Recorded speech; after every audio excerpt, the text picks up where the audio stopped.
Flott.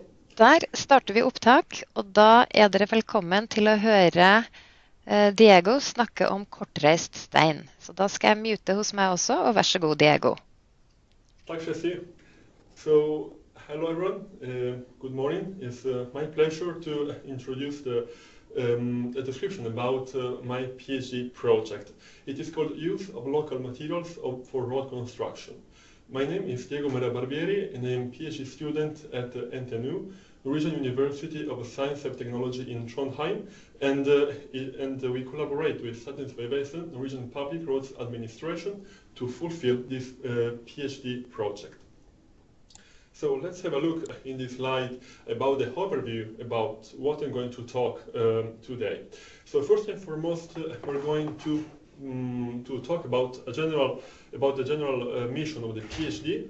Then we are going to talk about the use of crushed rocks in the road construction, and the field laboratory material testing which we have carried out so far.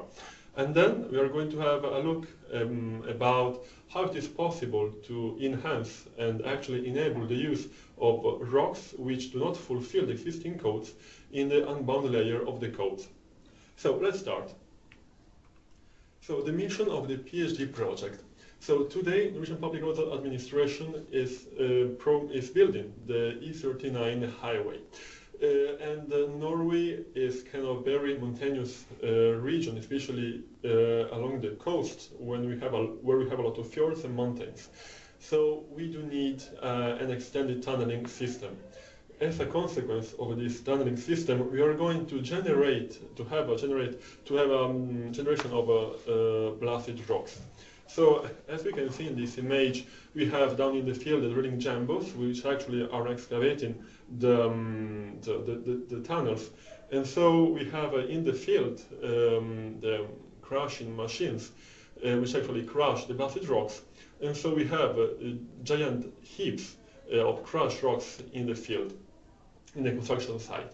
So the general question actually at the base of our research is, how is it possible to use, how it is possible to make something useful in a way with these rocks?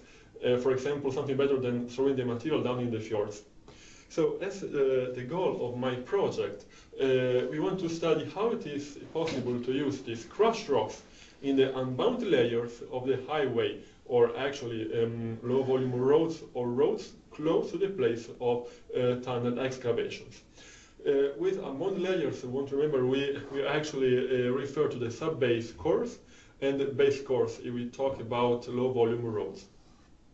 In Norway, we do need to take into consideration the design manual N200 when it comes to the requirements for building for pavement construction. In particular, for base and sub-base layer, the most important requirements are expressed in terms of Los Angeles and micro Deval values. We are going to explain it better later. As a third stage of the project, it has been essential to map the geology which is likely to be encountered locally along the E39 alignment. As we can see in this map, the large part of the bedrock is kind of highlighted in pink, which stands for igneous and volcanic rock, like granite and granodiorite. We do also have smaller zones highlighted in brown and greenish colors in the southern part, close especially to Bergen and Stavanger, with gabbro mica schist. Generally, the volcanic rocks, I'm going to call them strong in this presentation, they satisfy the code requirements, so that's why we can use the adjective strong to define them. So how is it possible also to enable the use of the weak rocks like metamorphic and sedimentary rocks on a local basis? It is very important to highlight this adverb or expression locally or local use. Is actually the transport distance should be in a way small, or up to 20 to 30 kilometers is believed to represent a competitive solution. Of course, the major goal of using products on a local basis is to provide a better economy and a less and have a less environmental impact. So once given the general overview, we can now kind of focus more on what is recasted by the code N200. So for the crush rocks in unbound layers, the first unbound layer that we can consider is the base. So we can use the crush rocks as paved crush rocks, asfaltert PUK in Norwegian, for almost all the traffic classes. Also, when it comes to the sub-base, we can, of course, use the crush rocks just as they are, and for all the traffic classes, from A to B, it is called, to say, PUK sub-base in Norwegian. So the code requirements, as we kind of briefly introduced at the beginning, when it comes to the base, we need to take into consideration the Los Angeles value, the microdeval value, and also grading curve in terms of course, upper and lower limit. When it comes to sub-base layer, the code N200 suggests different gradations. For example, we are going to consider this one from 20 up to 120 millimeter. And we just need to take into consideration of Los Angeles value and microdeval limit values. So now kind of we've just introduced the topic and actually see which kind of limits the code sets for the users. But let's kind of have a more practical feeling about the impact of this research, of the potential. For example, let us imagine that we are asked to excavate a twin tube tunnel. About 4 kilometers is the length. We have a given tunnel profile, which actually brings to a 75 square meter as excavated cross area, and the total excavated volume is assumed about 600,000 cubic meters and a weight of 1 million ton. So we would like to reuse the blasted rocks to build a sub-base and the base, the unbound layers, for example, of a highway traffic class F with a width of about 23 meters. So let us take into consideration two different scenarios. In the first scenario, we're going to build the good rock, we're going to build the highway on a good subgrade, for example, a mountain cut. In this scenario B, we're going to build on a poor subgrade like silt. In both of the scenarios, when it comes to the base layer, paved crush rocks, we need the same thickness. But when it comes to the thickness of the sub-base layer, well, the crush rocks, they are just 30 centimeters for a good subgrade, and of course much more than 1 meter for the silt. So we can say that we could use up all the excavated materials to 50 kilometers in case of the good subgrade, and up to 20 kilometers in the case of the poor subgrade silt. Of course, this is kind of just an impact about to convey a feeling about the impact of the use of these materials in reality, kind of to build a road.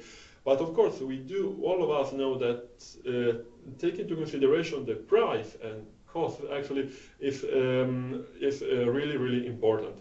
So let us just think that we are going to use this simple crushing line made of one mobile jaw crusher and one mobile cone crusher with these properties. So actually, I'm not an economist, but I kind of tried hard to recognize the voice and to pinpoint them, and the voice is actually which make up the price for crushed stones by contacting Norwegian companies dealing with these different features and aspects. For example, in the scenario S1, let us say that we don't want to use our local crush rocks. So the price of the quarry, the transport, and the price of getting rid of the blasted rocks are the main voices making up the price. While if we consider the scenario 2, where we use local crush rocks, then we consider the mobile crushing line, 2 workers, and the fuel. So this is the total price. So we have a huge change from 13 Norwegian crown about per ton to about 160 Norwegian crown per ton. So we can say that actually it's really convenient to try to use this material, excavated materials, on a local basis, as in the case of my PhD, for the use of local roads.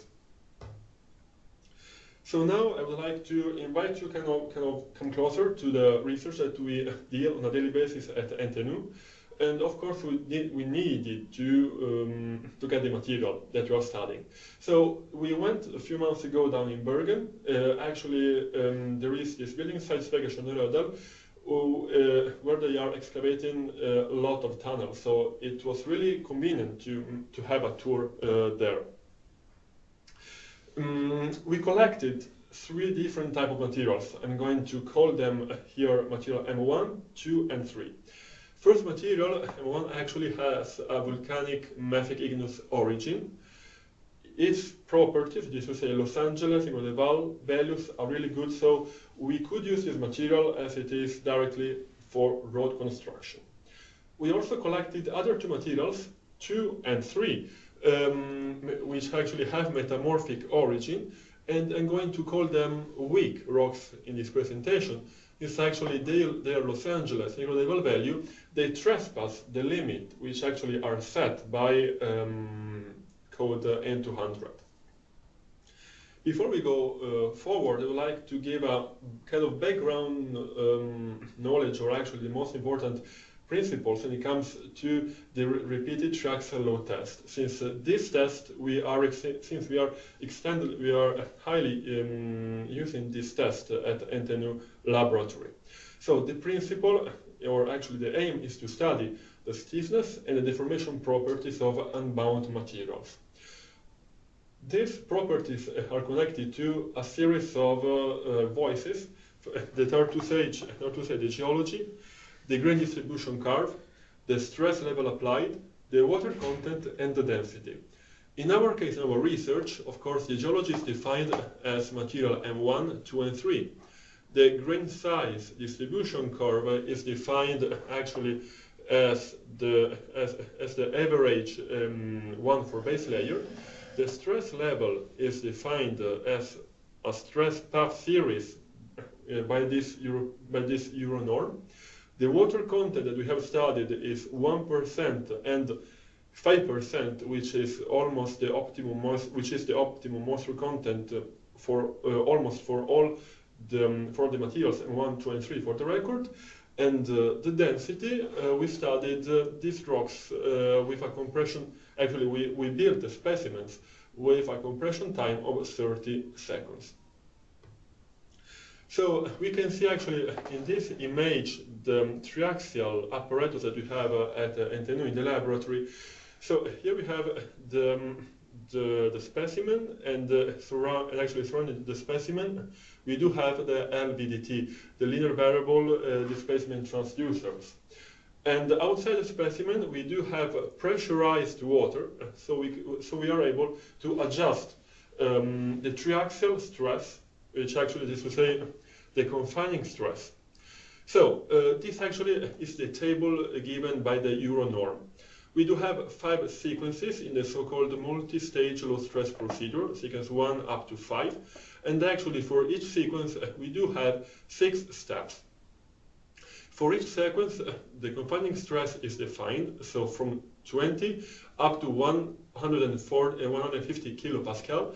And so the deviatoric stress actually varies according to a sinusoidal pattern.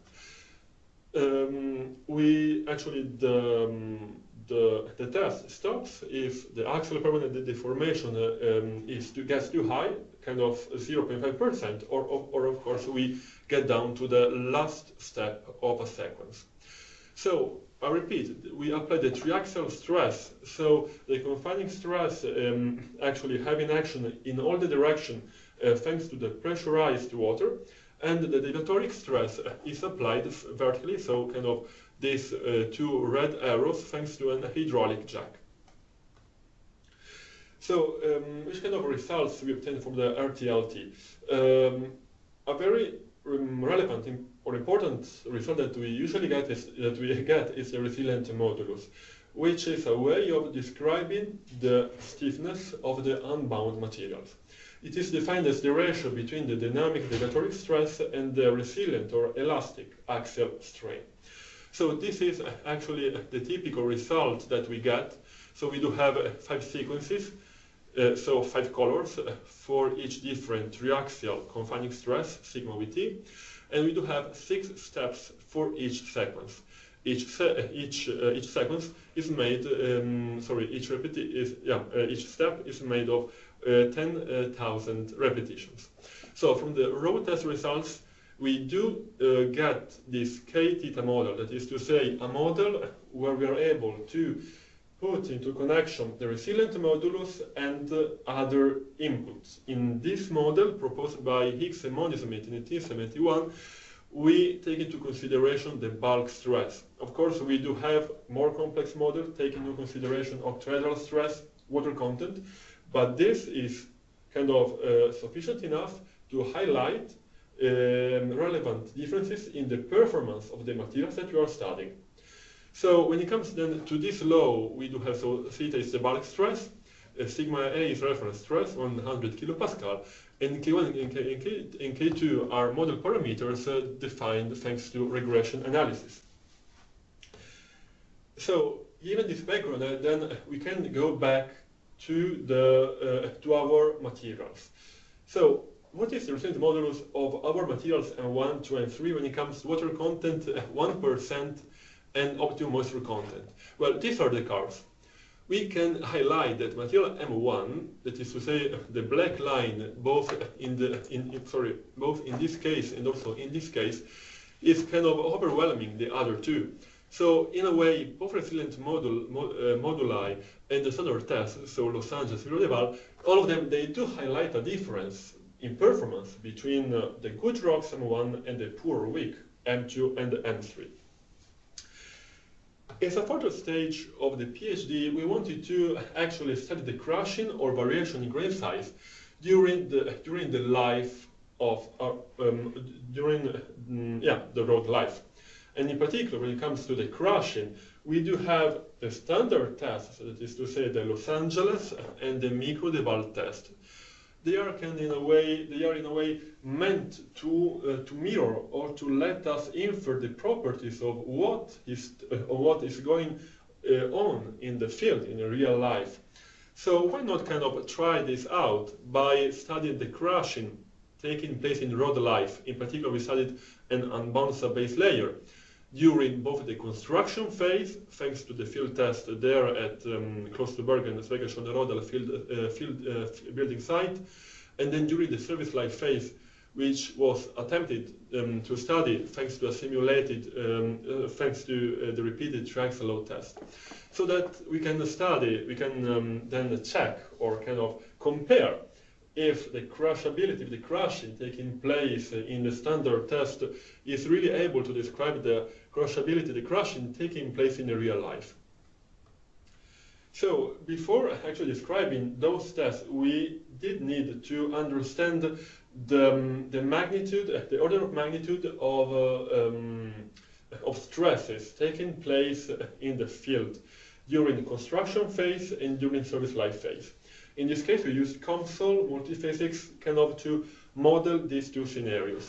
In the first scenario, we did model so a 30 centimeter fixed base layer, 3 meter wide, 0.5 meter long. The drum length is 2.1 meter, and we implemented the nonlinear resilient modulus law defined before in one of the slides before for water content 1%. The problem is symmetric, so of course we can take advantage of the symmetry. In the other case, we modeled the service life phase by adding an unbound layer and a bound layer. So the problem, of course, is again symmetric, and we implemented again the nonlinear resilient modulus law for the unbound layers. So in the first scenario, the load is the the drum roller compactor. In our case, the steel roller compactor. We treated this compactor as a 1 degree of freedom with a 1 degree of freedom scheme, and we made a parametric analysis with different contact width. For example, from 2.5 centimeter to 12.5 centimeter when it comes to this contact area. When it comes then to the service life phase, the load is of course connected to the wheel. We took into consideration the 10-ton standard axle load considered by the code N200 and the contact radius from 13 centimeter up to 17 centimeter. So let's have a look at the results of this modeling. So first and foremost, I would like to pinpoint that all the results are similar when it comes to, whether we have used resilience modulus, low for materials M1, 2, and 3. So here we can see actually the vertical stress in the subbase during the construction phase. So due to the drum load here for the 2.5 centimeter contact area up to 12.5 centimeter contact length. Sorry.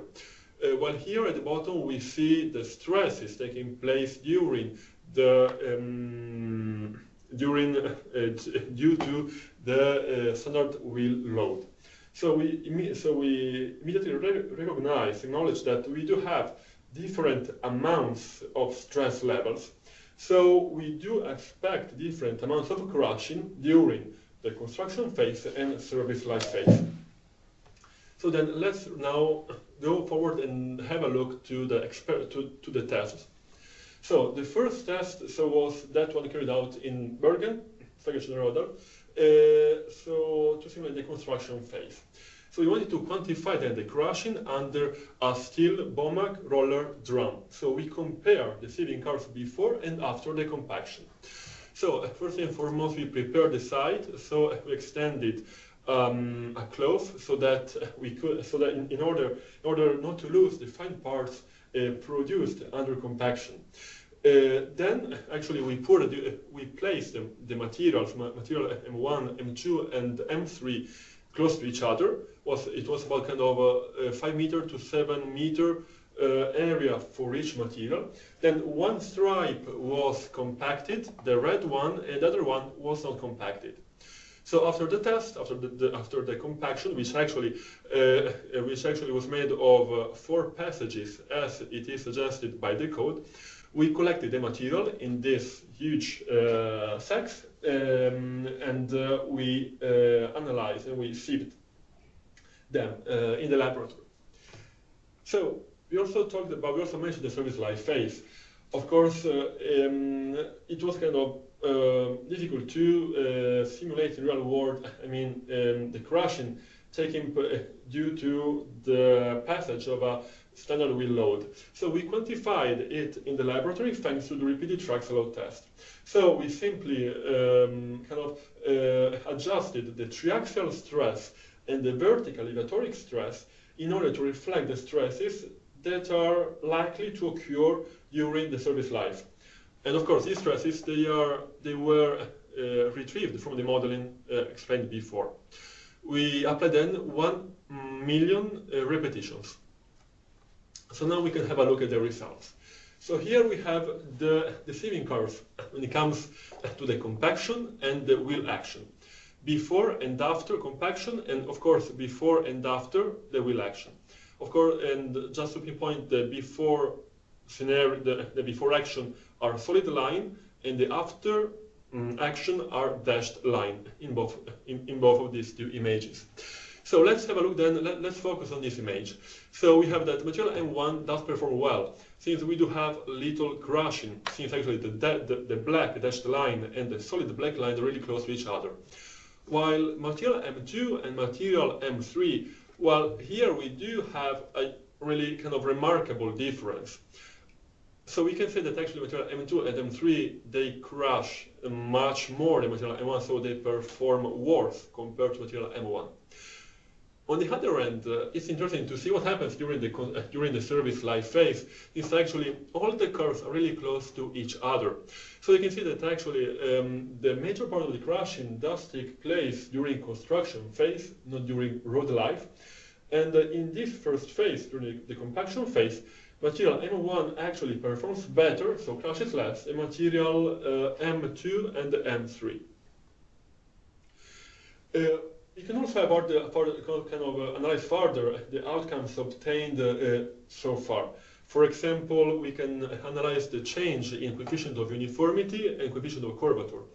Again, in the first scenario, compaction, we do have that actually material M1 changes a little from 2.8 to 3.3, while the other two, M2 and M3, they do undergo major changes. Also, when it comes to the coefficient of curvature of those leading curves displayed in the previous slide, we do have that material M1 faces kind of just little change compared to material M2 and material M3. While if we consider the scenario during service life, so B, we have that all the materials perform in the same way to some extent, because the changes are really little from before to after for all the materials. It was also interesting to take into consideration this particle breakage factor, this parameter, which is actually really useful to have a kind of immediate insight of the crushing of rocks passing from a before scenario to a post scenario. So we can see again that actually material M1 performs well compared to the other two, since we switch from 10% as particle breakage factor to 40 and 35% for material M2 and M3. And again, if we consider the service life phase, where all the materials they do behave in the same way, because the value is 1% for all of them in a way. Moreover, we also have highlighted or actually recognized this correlation between the standard tests like Los Angeles and Microdeval and this particle breakage factor, thanks to this relationship between Los Angeles, Microdeval, and this particle breakage factor, thanks to these two parameters. So now let's approach the most, I would say, exciting or new part of the innovative part of the research. So how we can use the weak rocks. Of course, we could use them for art's sake, but to build highways or unbound layers of roadways. So to begin, I would like to always remember that, underline that actually the zero approach, so it is also always possible to transport good rocks, strong rocks, as long as we are moving them up to 20-30 kilometers to the competitive solution. And of course, we do have a lot of good rocks along the E39 highway. So it can be convenient, or actually we could consider this option. But anyway, let's go move forward. And so how it is possible then to use the weak rocks? So the first approach is to mix the strong and the weak rocks. So we tested, for example, different mixtures with M2 and M1 materials, and also mixtures comprising M3 and M1. Well, actually, the results that we got, they are really encouraging, since they highlight that we have a linear relationship between the proportion M1, M3, or M1 or M2, and the output, the properties, Los Angeles, and Microdeval values. So we can just use all the weak materials up by mixing them with the good rocks, since, as mentioned, the good rocks are the major part along the E39 highway. But then, how can we just use the weak rocks, for example, in some areas? So we have been studying the use of an additive. In particular, this additive is water soluble, non-leachable, and it is heat stable. It is made of two components, polymeric components working on a nanoscale level. And actually the aim is to create a coating on the surface of the rocks. So we have that actually rocks, they usually contain silicate, of course, in different proportions. But this additive works better if we have, of course, more silicate, because actually this polymeric dispersion is going to change these internal siloxane bonds in alkyl siloxane groups, or anyway, hydrophobic groups. So the water vapor can just come out and it cannot go in. So it acts as a coating, which thickness is about 4 to 6 nanometers. So let's then have a look at the results that we actually got by using this additive. Again, in terms of resilient modulus. So here we have in blue highlighted material M2 and in the red material M3.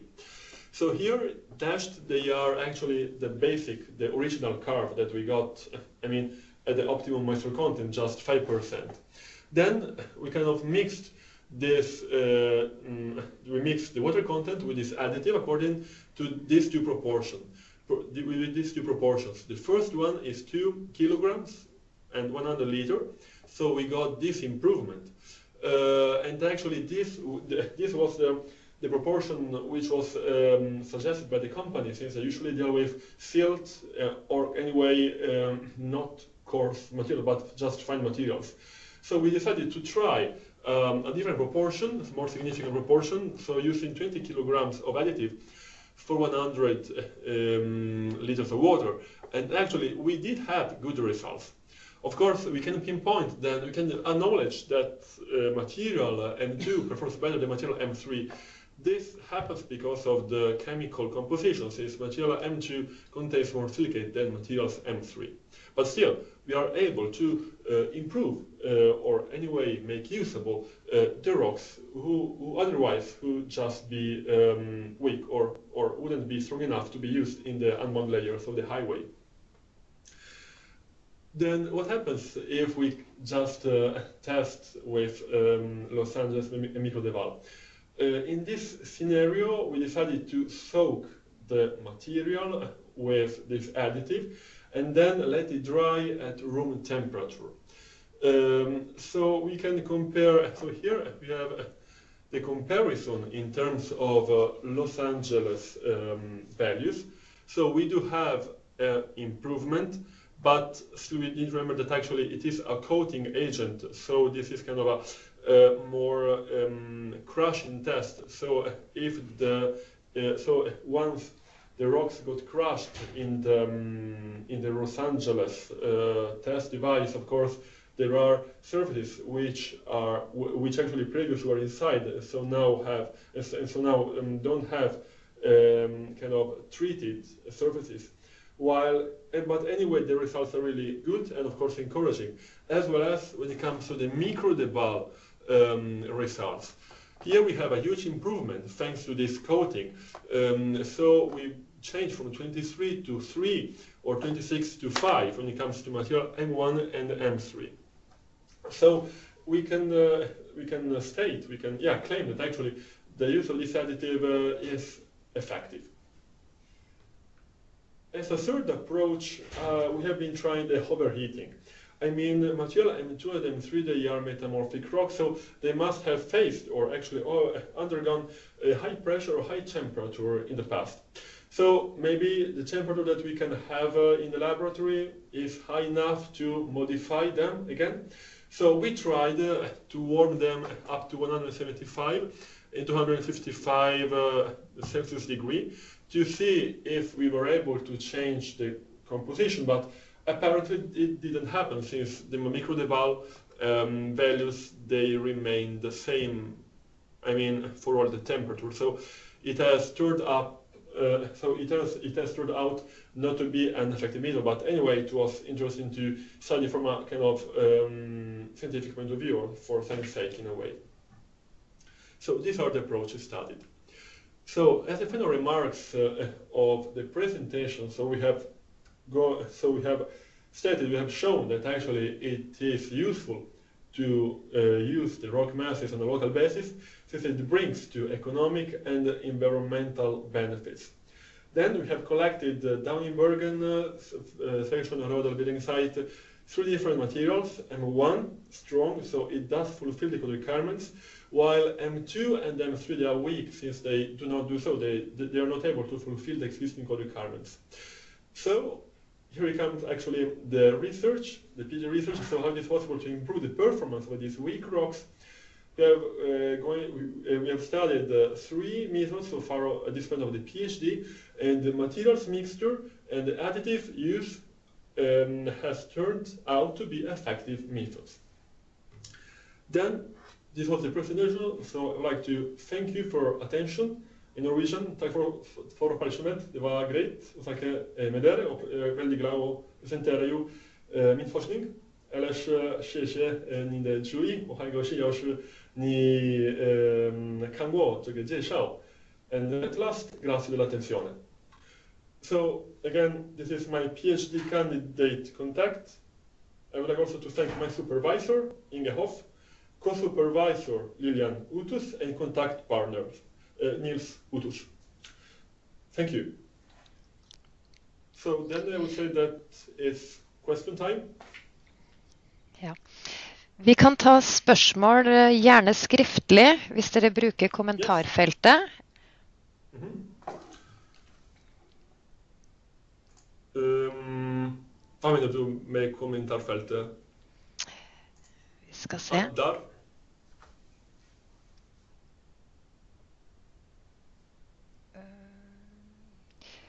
Det er mulig at du ikke ser det.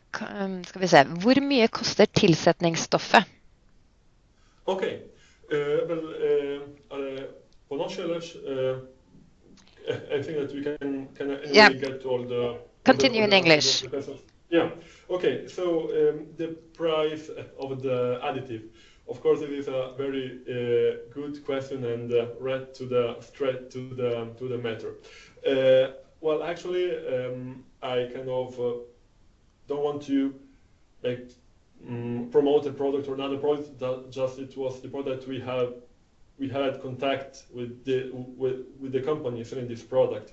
But to have an idea about the price, I would say, but don't trust anyway. Don't take this as a reference, because anyway, price may vary or upon quantity or stuff. Is about 50 Norwegian crowns for 100 liters. To have a general idea, but I underline and repeat, it's kind of to take as a reference.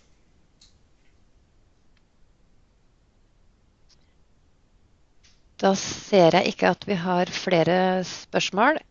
Hvis noen vil komme med et muntlig spørsmål, så kan dere unmute og komme inn nå. Yeah, so we have a question here. We can have... Yes, here we go. Yeah. First, it was very interesting. Thank you. But I have 2 questions. The first one is that after testing the crushing during construction and the simulation of the service life, you found out that actually crushing occurs, most of it occurs during the construction. Yes, that's right. What I wanted to know is if you have tried to do the sieve analysis of the crushed material after crushing under construction and checked if it goes out of the allowed sieving curve. Sieving curve. So I guess that we consider this image. Yeah. Yeah. Okay. Well, actually, when it comes to the sieving to the sub-base layer, the gradation that we consider was this one. So between 20 up to 120. Yeah. So of course we did have kind of more produce of fines. Yeah. But when you go at when you purchase the material, it's difficult that they just deliver you 20 to 120 without smaller content. So anyway, we checked that. Of course, the material was still usable, so it was still okay according to the gradation. But the fact that the Yeah. fines increase Yeah. because of crushing, Yeah. it has other effects. For example, with respect to frost heave Yes. and other problems. If you are using, especially this kind of materials down in the sub-base layer Mhm. or frost protection layer, Can go back here. such crushing occurs. Yeah. But the other main question for me is, here you are trying to improve the weak rocks by adding additives, and you say that they're improved, the additive has an effect. Okay. But isn't the main question here to see if really the service life of a pavement construction that's made with strong one, the strong rocks, is compared against pavement construction that's made with weak rocks. Okay. And then it is possible that the service life of the construction with weak rock will be shorter. Okay. But then you compare the environmental advantage of the weak rocks or economic advantage, or economic, balance, better benefits. check whether it balances against the less or shorter service life. Shouldn't you do that instead of comparing Los Angeles value and Okay. Micro de Valle? Okay, well, that was another interesting question. So how is it possible to predict, you mean, the road life with the additive? You are answering in a way. Okay, so today, I mean, if we have a material and if we want to use it, then what we need to fulfill this, they are just these two requirements, Los Angeles, Micro de Valle. So if they are fulfilled, then it is assumed that, or anyway, somebody else said that if we fulfill these properties, then the road fulfills satisfactorily. Great. Well, maybe it can be kind of set as an input for a field test, what you have answered, maybe to see the behavior of the rocks in real life with the additive. Because actually, when it comes to this additive, I need to pinpoint that this Los Angeles is not kind of a we cannot take into consideration kind of this Los Angeles or Micro de Valle, since all the materials have been soaked. So we haven't used a proportion like this. So just to see the effect of this additive, of just the additive. So this means that actually, in order to make a comparison in terms of service, in terms of road life properties, my point of view is that we should pay more attention not to Los Angeles Micro de Valle. In a way, they are kind of really easy tests to do, and go ahead, so you can make a lot of tests in one day, and then maybe go for a repeated Triaxle load test. But anyway, we know that the Triaxle load test is kind of more expensive, and of course it takes time, and it's kind of it's not that easy as running a Los Angeles test or a Micro de Valle test.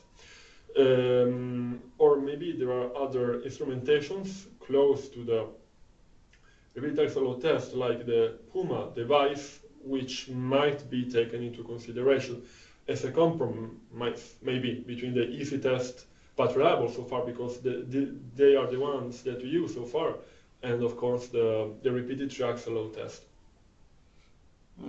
Okay. Okay. Yes. We have two more questions. The Okay. first one from Gudmund Reidar Eiksund. Sorry.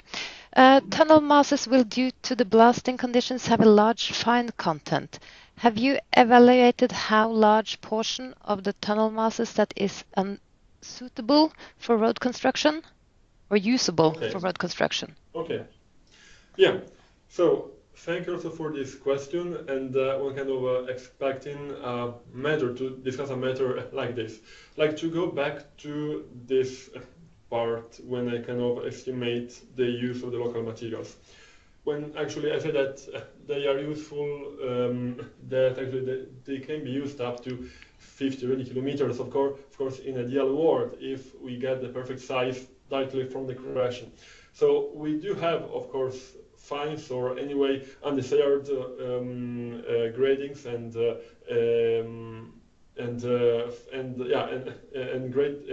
gradings that we cannot use the SAR directly in the field. But on the other side, I would like to say that generally blasted rocks in the field, they came up to 1-2 meters. I mean, from 1 up to 2 meters, thanks to the drilling jumbos in the field. So actually, the fine content that actually is originated thanks to the due to the drilling, due to the tunnel excavation, is not that high. I mean, we don't just get fines from the tunnel excavation, but for the major part, we do get huge boulders. And once we get actually these huge boulders, we can kind of optimize the crushing line in order to get the desired size of rocks that we want to use.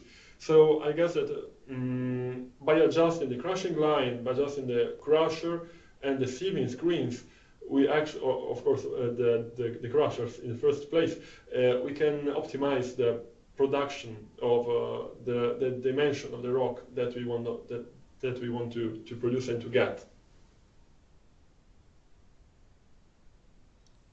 Yes, I will take a few more here from Dawson Andrew.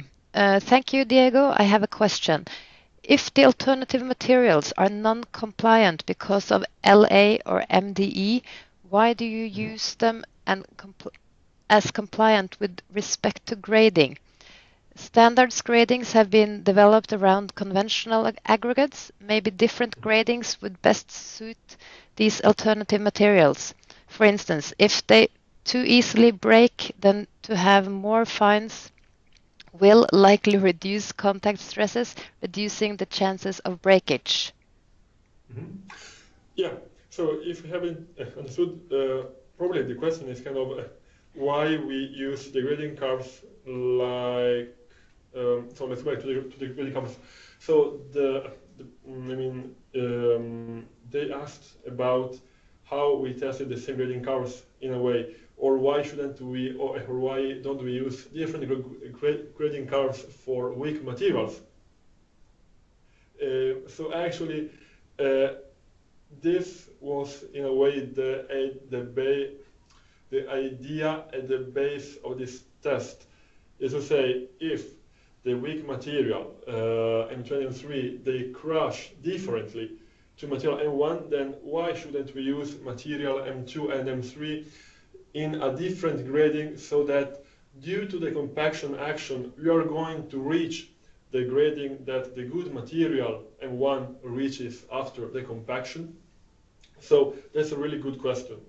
And I've been looking into this matter, but it's not kind of easy, to quantify the change from here to here in a single parameter, which can be easily be given to the people working in the field site. I mean, we want to have, our final gradation curve is 120.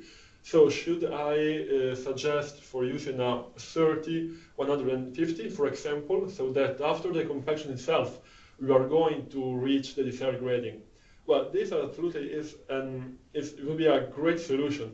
I guess that from our side, we need kind of more, maybe field knowledge from this point of view, and also we need to take into consideration that we do have different compaction, not only during the construction of the sub-base, but also when we build the base and the top layer, we do have more compaction. So if such a relationship if we want to kind of establish such a relationship, then it will be great to have more experience about the crushing. And yeah, I mean, in order to this idea, according to me, it makes sense. It's just the point is just that we need more knowledge and experience in the field about about which kind of a change, about which kind of gradation we should suggest from a different one, so that we reach the desired gradation in the end. Of course, we also need to take into consideration that there are a lot of parameters that are kind of input, like the type of roller, the passages. So that's really a good, absolutely good approach, which needs a lot of effort. But really, it's a good idea, and I'll be looking into that, and it will be great to follow along this path and road. Yes. Then I have a few comments and one more question. The first comment from Gudmund Reidar Eksund again. Blasted rock from a quarry will be very different from tunnel masses. You will never get large boulders from a tunnel. That was a comment on the question from before. Okay. And then there's a new question. Okay, then just a comment. Yeah. Well, actually, I've been visiting both the tunneling operations at Sverige Rodal and some quarries, and it seemed to me that we did have huge boulders also in the tunnel excavations up to 1 and 2 meters, but so that is what I saw actually. So not huge amount of fine. But anyway, if we maybe let's put it into this question. So how can we use the fines that we have in case we have a lot of fines during tunneling excavations? Well, I guess that they're not kind of suitable to be used in a subbase and base layer. Maybe we could try to study if they are suitable in bituminous layers, or yeah, definitely go for other applications. But as mentioned before, I would like to underline the importance of using of putting in line of creating the right crushing line in order to get, of course, the dimensions of the rocks that we want. And thank you for the comment. Then I have a question from Salar Farad from IVTEM. First, a comment. Very interesting presentation, by the way. And do we get satisfactory compaction with 4 roller passages for crushed aggregate? Okay. And in brackets, considering the permanent deformation development in the unbound layer. And one more, have you looked at the glimmer content as a parameter when evaluating the performance for the aggregate material? Yeah, so thank you for the question. So the first one is actually why 4 passages. So N200 suggests you how many passages you should perform based on the linear weight, or actually on the weight of the roller compactor that you're using. So for this compactor, 4 passages were enough. I mean, 4 passages are the ones which actually are the suggested ones. I would believe that, of course, someone else has studied or proved that if we respect this number of passages with rocks fulfilling the requirements, then should be then actually these passages would be satisfying. Another way, actually, to say the truth, to assess if actually the compaction is enough, is to use a plate in the side. It's not kind of obligatory to do that. So actually, we run the test site without this equipment, but definitely, yeah. So we could have used the plate to assess the performance after the compaction. The second question was related to the glimmer content, I guess. So this is also a really interesting question, since there is a correlation, or actually we have seen that that rocks M2 and M3 containing glimmer, especially M3, is a lot of glimmer, it has worse performance because we know that glimmer plates are kind of horizontal plates and they do crack easily. But both M2 and M3 they do have silica, and so they are suitable for the use of material of the additive. Okay, I have one more from Giuseppe. First of all, thank you for a great presentation. Is there any specific reason why you selected the specific additive? Could it be possible or interesting to try another additive? Okay, well, again, thank you for the question, Giuseppe. We can say that actually we can use a lot of additives. This additive was kind of the one chosen so far at this point of the PhD because it's kind of a technology which works at a nanoscale level.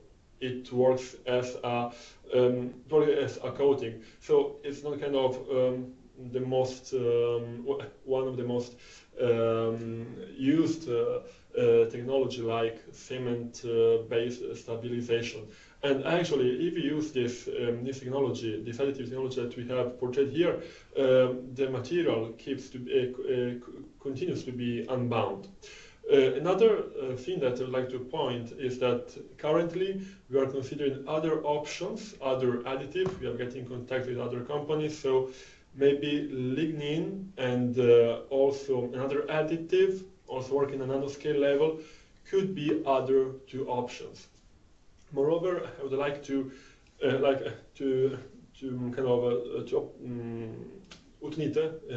take the most out of this question by saying that and taking the most out of this image, that it would be absolutely great to study the crushing under the construction phase, but it takes for sure time and a lot of in situ effort.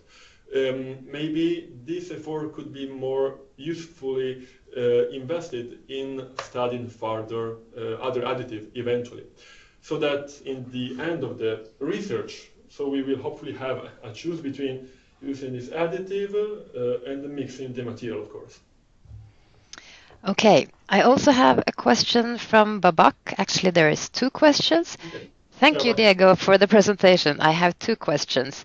One, I wonder how the weak rock materials are produced in the first place in your case study. Are they produced by means of explosives or by tunnel boring tunnels?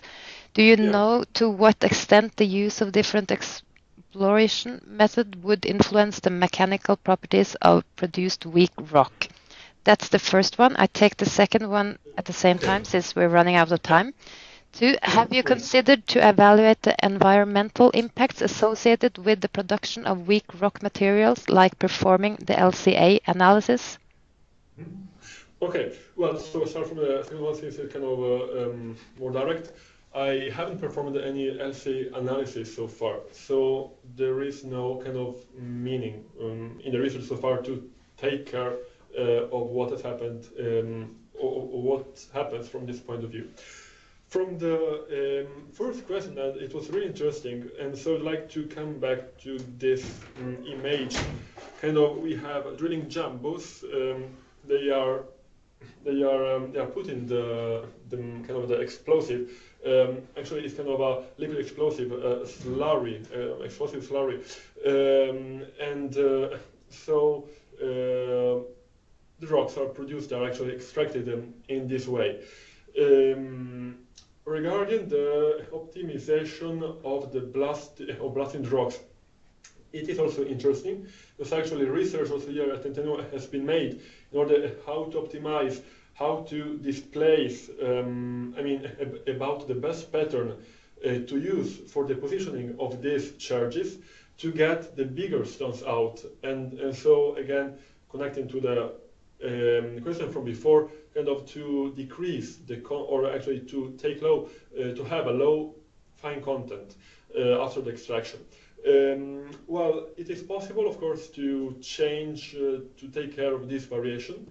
And again, I can state that when I was in the Segregation Northern building site, the major, actually, there were huge heaps of large stones. I didn't kind of see really heaps of fines, actually. But definitely, yeah, it is possible to play with the positioning of the charges. But of course, there are other parameters to be taken into consideration. That is to say, how many charges we want to use, so cost, and for sure, and also the properties of the rocks, which is under excavation. Because this map actually is mapped from the outside, but in the building site, they do say that sometimes they do discover by chance new bedrocks which aren't mapped, and so they have to adjust what was planned in the office, for example, about the distribution pattern of the charges.